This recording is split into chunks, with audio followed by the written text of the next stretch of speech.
What's up, Stay? All right, we're now ready with the SEC champion LSU Tigers. We have Coach Orgeron, also Joe Burrow, and Derek Stingley. We'll ask Coach to make an opening comment, and then we will take questions for Coach and the two players. Coach? So proud of our football team. These guys are committed to excellence. Great leadership. 2 men beside them, excellent players. Great team players. This is a great team win. I'm so proud of our defense tonight. The way they came to play, I thought that overall this is our best effort of the season. But I wasn't surprised. Preparation, our guys have been phenomenal. We came here Thursday night. They had a look in their eye today that focus and of winning and determination, and they won as a football team. This is a win for our whole organization, for the state of Louisiana, and for LSU, and for everybody that played in the purple and gold. But tonight wasn't our final destination. We know that. We don't know where we're going to go. We don't know who we're going to play. Wherever they tell us to go and whoever they tell us to play, we'll be ready to go. All right, thank you, Coach. We'll take questions. Reminder, there's no video in this room, so if you could help us out with that. If you have a question, Mariana Kelly will get you a microphone. We'll start up here on the front row with Ron. Ed, do you think your team's performance tonight clinched the number 1 seed with the committee? Yeah, I don't know that. I think that we're a darn good football team. We don't know, and I told the team it doesn't matter. It don't matter where they rank us, where they tell us to go. We got to win the next game, and that's all that matters. Okay, we'll go down here to the right. Scott. Scott Rappelli with the Baton Rouge Advocate. Derek, your first interception, the game was still in balance at that time, and they're threatening. Just talk about that play and how you guys were able to play overall on defense tonight. Our play on defense, it was amazing. I mean, but this is what we've been working for since the summer. We knew that if everybody worked together, then nobody could really compete with us. Okay, we're going to go over here to the left on the aisle. Jay Busby, Yahoo Sports. Joe, on that 71-yard pass to Justin, how much of that was planned? How much was improvised? Take us through that play. It was all improvised. Justin ran a 6-yard hitch route and saw me scrambling and just took off deep. And, we got a great feel for each other. I knew exactly where he was going to be when I got out of there. Okay, we'll go right here in the front row. James Moran with the American Press. Jody, just the scrambles in general tonight, was that a big part of the game plan going in? And on that first touchdown, did it seem like you had never had so long to throw in your time playing quarterback? Yeah, so they came out in a defense with kind of what Auburn played against us a little bit, and we didn't expect that out of Georgia at all. And so we kind of had to feel our way out a little bit. And, they're spying me rushing 3, and so my own line did a great job of giving me time in that 3-man rush, and our receivers found ways to get open. Okay, we'll go back over here to the right. We have a question? Coach, us in the media are always looking for Heisman moments. I think, 3rd and 17 at Texas is one for Burrow, but that toss to Jefferson, where does that kind of rank in your mind? In my opinion, he's the best player in the country. In my opinion, he should win it. In my opinion, he's going to win it. But the best thing about Joe, he's a team player. And all he wants to do is win this game. Individual awards are not high on his list. That's what makes him such a great team player. Okay, again, give your name and affiliation with the question. We'll go back over here to the right. Shea Dixon with 24/7 Sports. Derek, what did the defense's performance against A&M and then this game kind of say about you guys as a unit? This game kind of proved the point because a lot of people they didn't really respect us, but we came out and played and showed everybody what we was made of. All right, we've got one right over here on the side. Joel, just as kind of a follow-up to that, I'm Gary McKillop, AP Radio. What does this game mean to you? I mean, you've had a lot of victories before, but how important was this one? This is a big one. LSU hadn't won since 2011, and it's such a great victory for the state and the university, and this is what we've been working for a long time. Okay, we'll go over here on the left, second row. Wilson Alexander with the Advocate. Ed, you come off the field and give Derek a hug. What did you want to convey to him in that moment? So proud of him, man. I see Derek work. You go in the off season and you can go in the indoor arena on Saturday and Sunday, and him and his daddy are working every Saturday and Sunday. The guy's a tireless worker. Derek's a very humble young man. He came ready to go when we had him. His daddy did a good job of coaching him. He's one of the finest corners I've ever been around, and he's a competitor. And but again, I'll tell you, these two guys are team players. Team comes first with them. In case anybody forgets, Derek's a true freshman. In case anybody forgets that. I forget it a lot. All right, we'll go back down the front. Derek, I guess I kind of have to ask you since we've never talked to you. How has this year kind of played out from your standpoint? I mean, is this what you expected to just kind of come in and be viewed as one of the best cornerbacks in the country as a freshman? Well, for one, the only reason that I'm in this position is because of everybody else on the defense. We all work together.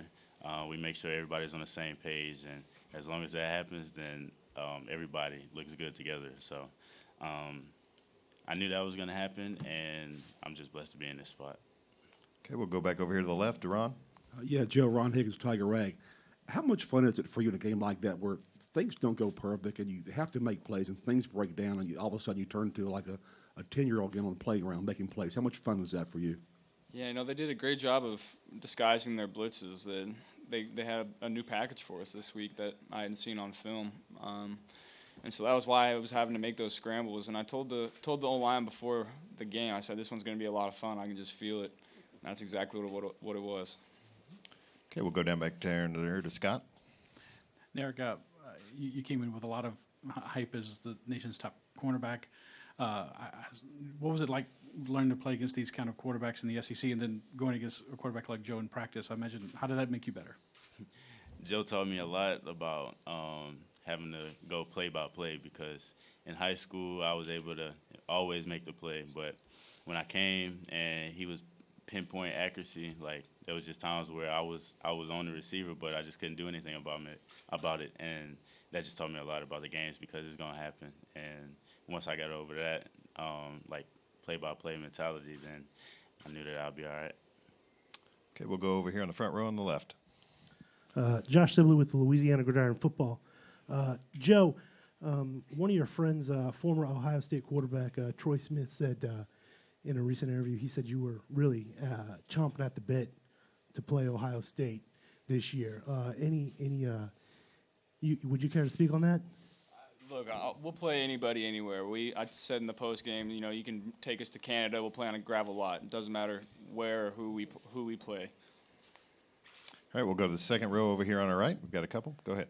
Hey, Joe, Andrew Doak with CBS in New Orleans. This offensive line was much maligned last year. That first drive that you guys had, it seemed like you had about 10 seconds to throw on that touchdown to Jamar Chase. First guy I saw you point to was left tackle Sadiq Charles. Could you just speak to this group and how you felt like they performed today against Georgia? I mean, they were unreal. They've been unreal all year, and they're one of the most improved groups I've ever been around. And they took that criticism to heart from last year. And like I said, they were three-man rushing us in the first half, and I told them, hey, I'm gonna have to sit back there and find some open guys because we're gonna have 8 people in coverage, and they gave me as much time as I wanted back there. I think they're the best group in the country. Okay, we're going to stay in that same row next door. Shea Dixon of 24/7 Sports. Joe, what is it, I guess, how big is it for the offense for Terrace to have a game like he had today? And then what do you tell him as a quarterback after, a drop like he had, and then you came back to him a few times later? Yeah, I told him after that drop, I told him, look, I'm coming back to you. They're playing Jamar and Justin, and I'm going to have to come to you, and I trust him. He's going to make the plays.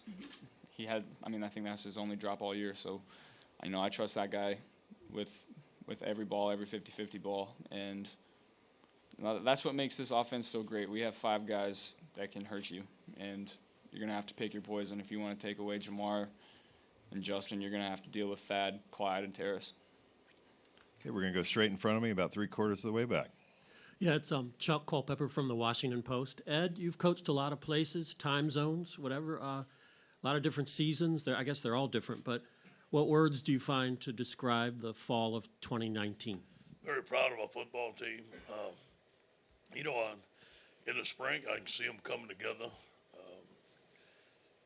Start in first season with our spread offense and having Joe run it and having Joe Brady here, and to see the evolution of the spread offense at LSU. Fans have been wanting for a long time. And then to get the number 1 player in the country sitting right here and top recruits, and really finally gelling on defense the last couple of games. Coach ran to challenge the defense. There was a lot of pride in the defense, and I knew they were going to play their best ball. I said it. So I'm just very proud of our coaching staff. I think I have the best assistant coaches in America. You look at a guy like Tommy Moffitt, who gives it his all 24/7. Jack Marucci. We have all the support from Scott Woodward. He came in and gave us every bit of support. Anything that we needed that he can do, he did for us. It was just a good time at LSU, and everybody's pulling on the same side of the rope. Okay, we're going to go right over here on the right. John Zena with Associated Press. Derek, I'm wondering, it's a tough learning curve for any freshman, but in the SEC, but was there a game that kind of made you better, whether it was adversity, whether it was going against Alabama or somebody else that maybe taught you something about yourself? Or Really, every game that was played taught me something new. Like every week throughout practice, like after watching film, I would either change up technique or change up my eyes. Like every game taught me something. There wasn't a specific game that taught me more than something else. Okay, if we can get it right here on the aisle. Joe, you mentioned that you saw them drop 8 into coverage at times. Had other people tried to play you that way earlier this year? And the fact that you guys were able to counter it and had answers for it, does it kind of make you think maybe you guys might be a little bit unstoppable right now on offense? Look, every single week, you watch film all week, and it started back when we played Texas. We watch film, and we go in and we see something they haven't done all year. And it's happened time and time again every single week. I'm starting to tell my coaches, I'm like, why do I even watch film anymore? We see something new. It doesn't matter. I might as well just go out there cold turkey. But so I think we have great coaching staff, and they make the adjustments that have enabled us to be successful. Okay, we've got another one over here on the right, on the aisle. Okay, again, Gary McKillop, AP Radio. This is for Coach Orgeron. Joel seems like quite a mild-mannered guy. How does he become such a leader on the field? Talk to us about that. He leads by example. I remember his first day coming here. We were running 110s. I don't know how many it was, maybe 16, and he won every one. And then the next day he did it again, and then the next day he did it again. He kept his mouth shut and worked hard, and eventually he took over this football team. And this is his team. And the reason it's his team, because he earned their respect. And I got to give it to Joe. Joe's quiet, doesn't say much. He leads by his actions. But every once in a while, he'll say something when things are not going right, and that's the mark of a true leader. But he does it on the field. He backs it up. Our whole team, everybody in the organization believes in Joe. Okay, we'll go back up here in the front. Kelly. Ed, what goes through your mind when you see Joe throw a ball, get it batted back to him, and takes off running with it? Attaboy. Attaboy, Joe. Run, Joe, run. All right, we've got another one over here on the aisle.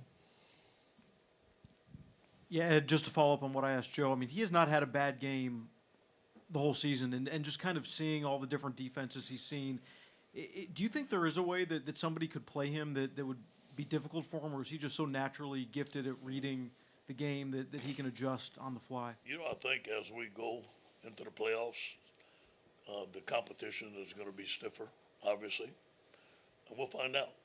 I think that it's a combination of his athletic abilities, a combination of the talent that we have on offense.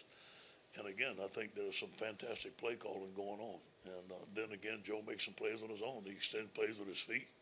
He has a great connection with his receivers. But those guys caught 10,000 balls on their own this summer. That play only practices. None of this stuff surprised me. These guys have a will to win. Okay, we'll go back in the front row.